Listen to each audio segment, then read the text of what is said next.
On this week's news bulletin, we have the latest on the WA Senate by-election race. Australia and Malaysia Prime Ministers visit the RAAF Perez airspace. A special report into the media frenzy surrounding missing flight MH370. Plus an 8.2 magnitude earthquake strikes Chile. This is the Evening News with Ivan Leung and Danielle Staniskov. Good evening. First this week, West Australians have returned for a second time to recast their votes for a new Senate. Our reporter Kate Nuttall was on top of the action. The morning started with D.O. Wang, representative for the Palmer United Party, casting his vote at the Lansdale Primary School, pledging his promise to increase WA's GST and scrapping the mining and carbon taxes, as well as promising to put money towards our state's education, infrastructure and our hospitals. I'll look at first of all, probably get rid of the two taxes, carbon tax, mining tax, and then we'll be in a very good position to negotiate with the government about the GST. Travelling to Danielle Heights Primary School awaited the arrival of the Labor Senators Joe Bullock and Louise Pratt. After the casting of their votes, this time in full support of their own Labor Party, Joe Bullock apologised for past upsets he has caused. You know, we've seen too much of Colin Barnett's cuts, and we're really expecting worse from Tony Abbott, who's still hiding the worst of his cuts for Western Australia. Julie Bishop and Michaela Cash casted their votes in Wembley. Julie Bishop urged WA voters for their support and faith within the Liberal Party. She promised more money would go into the road and infrastructure upgrades and education funding. The promise that the Liberal Party made 6 months ago about scrapping the carbon and mining tax would also be upheld. People will be frustrated, but all I ask is that they remember we have a plan for Western Australia, and we just want the opportunity to be able to deliver on the plan that we promised 6 months ago. If the poll projections from the ABC on Saturday night is correct, the Liberal Party will gain 3 seats. Labor, Greens and Palmer United Party will all gain 1 seat each. Kate Nuttall, WAMN News. To other stories, the world continues the desperate search for missing flight MH370. Australian Prime Minister Tony Abbott and Malaysian Prime Minister Najib Razak visited the RAAF Perez airbase this week. 25 days after the disappearance of Malaysia Airlines flight MH370, Malaysia's Prime Minister Najib Razak has been flown to Perth to be briefed on Australia's effort to find the missing aircraft. Mr Najib arrived in Perth on Thursday and attended a joint news conference at the RAAF Perez airbase with the Australian Prime Minister Tony Abbott, where he praised his efforts of the Australian Government and Western Australia in search for the flight MH370. It is a real honour for me to be here again for the second time in 4 days to thank all of the personnel from many countries for the work that is being done in searching for and recovering ill-fated flight MH370. This is probably the largest mission put together by so many countries to locate an aircraft, and your commitment is very, very much appreciated by Malaysia and by the world. We owe to the grieving families to give them comfort and closure to this rather tragic event. While in Perth, Mr Najib has met with many crew members who are dedicated to finding the missing plane, including members from China and New Zealand. The search for the Malaysian aircraft has become more refined off the waters of Perth, which brings an air of hope for this tragic story. Efforts are now being made to locate the black box of the aircraft, which will likely lead to more answers for the families of the missing passengers and crew. But the search for the black box is hurried as the battery of the box is only predicted to last until April 7th. Mr Najib has said Malaysia will not give up the fight to find the missing flight. Despite all current efforts, still nothing has been found. Jaimee Martin, WAMN News, reporting from RAAF Perez Airbase. Meanwhile, behind the exhaustive search for the missing plane, journalists from around the world begin their marathon coverage upon arriving in Perth. In this week's feature report, we explore the media frenzy by interviewing reporters who are covering the search, as they share with us their story behind the stories. It's the mystery that baffles the world and drives the media into a frenzy, since the experts determined the missing flight MH370 has headed into the southern Indian Ocean. Media organisations around the world scrambled into Perth in a desperate attempt to find out what is happening. Local media in Australia aren't losing beat either. As the media guessing game begins, the reserve at the Perez airbase turned into a media caravan park.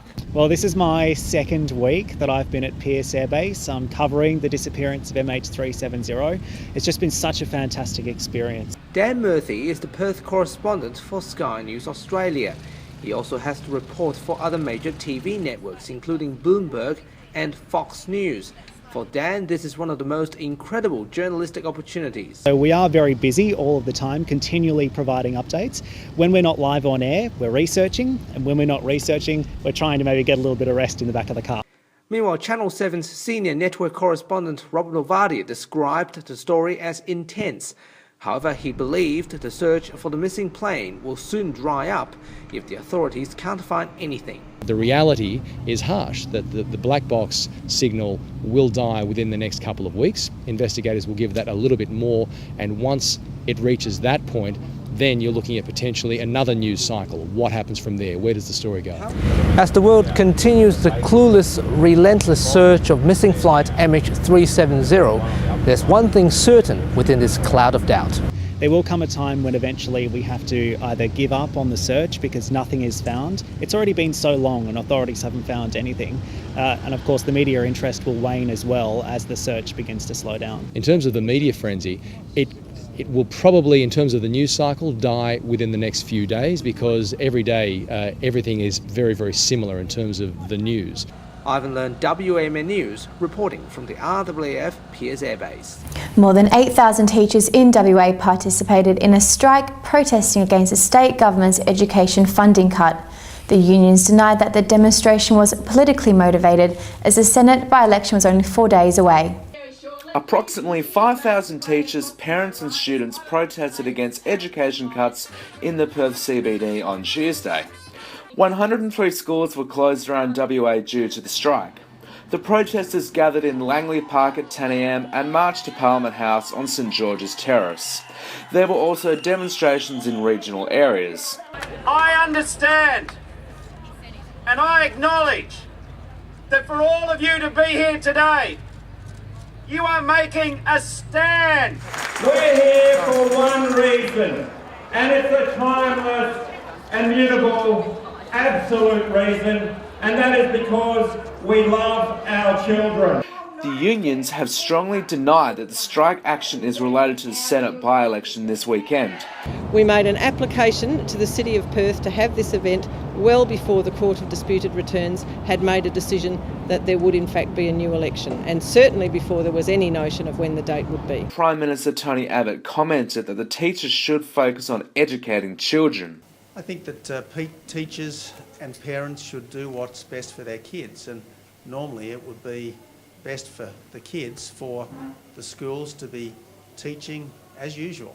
The unions made it clear that the strike is not illegal and the fight is not over. Josef Barker, WAMN News.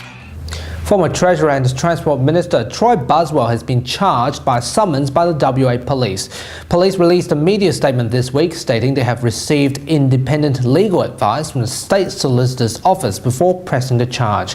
Mr Buswell is charged with 3 counts of failing to stop for a traffic crash, 4 counts of failing to report an accident, and 4 counts of reckless driving.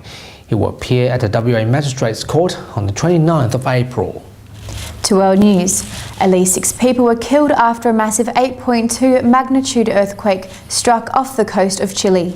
The quake sparked a tsunami warning for Latin America's Pacific coast, including Peru and Ecuador. Chile correspondent Ramir Perez reports.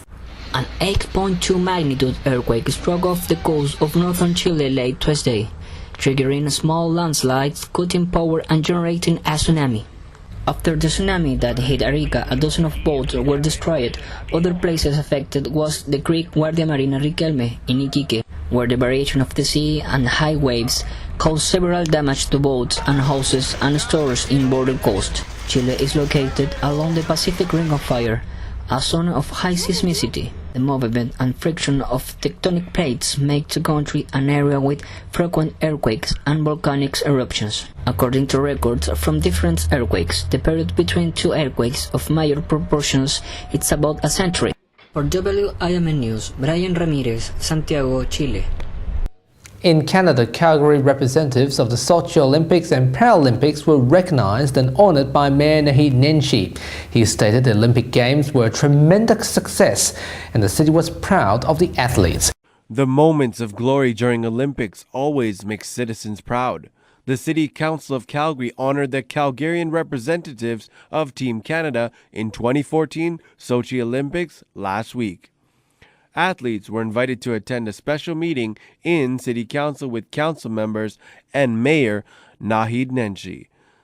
Your performance in Sochi made us all proud to be Canadians, and you gave us memories that we are never ever going to lose. Eric Carlton, the assistant of Brian McKeever, who won 3 gold medals in cross-country skiing, praised the infrastructure for preparation, highlighting Nose Hill Park, one of the hugest park in city, is favorable for training.